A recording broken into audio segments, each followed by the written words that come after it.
धाराशिव विधान परिषदेसाठी बसवराज पाटलांना उमेदवारी देण्यात आली आहे। महायुतीकडून बसवराज पाटील यांनी अर्ज भरलाय। मराठवाड्याच्या विकासासाठी काम करणार, गेल्या निवडणुकीसारखी यावेळीही भाजपच्या विजयाची पुनरावृत्ती होणार, बसवराज पाटील यांनी हा विश्वास व्यक्त केलाय। आपल्यासोबत बसवराज पाटील आहेत। पाटील साहेब, मला सांगा की उमेदवारी अर्ज तुम्ही आज दाखल केला, या निवडणुकीकडे तुम्ही कसं बघता? विरोधकांचं तुम्हाला आव्हान आहे का? ही निवडणुकीमध्ये आम्ही कोणाचं आव्हान वगैरे आहे असं काही समजत नाही। निवडणूक आमच्या दृष्टीने अतिशय चांगली आहे आणि या मतदारसंघामध्ये महायुतीचं खूप मोठं म्हणजे बहुमत आहे।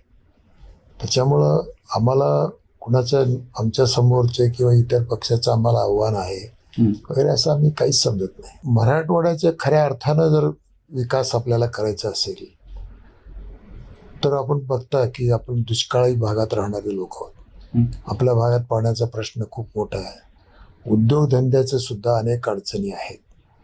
म्हणावं तशा प्रकारची म्हणजे कनेक्टिव्हिटी सुद्धा आपल्याकडे नाही आणि ह्या सगळ्या गोष्टीसाठी एक चांगलं अशा प्रकारचं एक स्वप्न आहे मुख्यमंत्री महोदयाकडं की दुष्काळ हे कायमचं मुक्त मराठवाड्यातून झालं पाहिजे, उद्योगधंदे वाढले पाहिजे, दरडोई उत्पन्न वाढलं पाहिजे, तरच खऱ्या अर्थानं मराठवाड्याचा विकास होईल।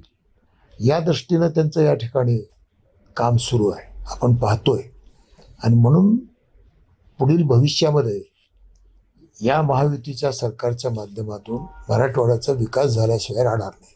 उदय साबळे पाटील, जय महाराष्ट्र, धाराशिव।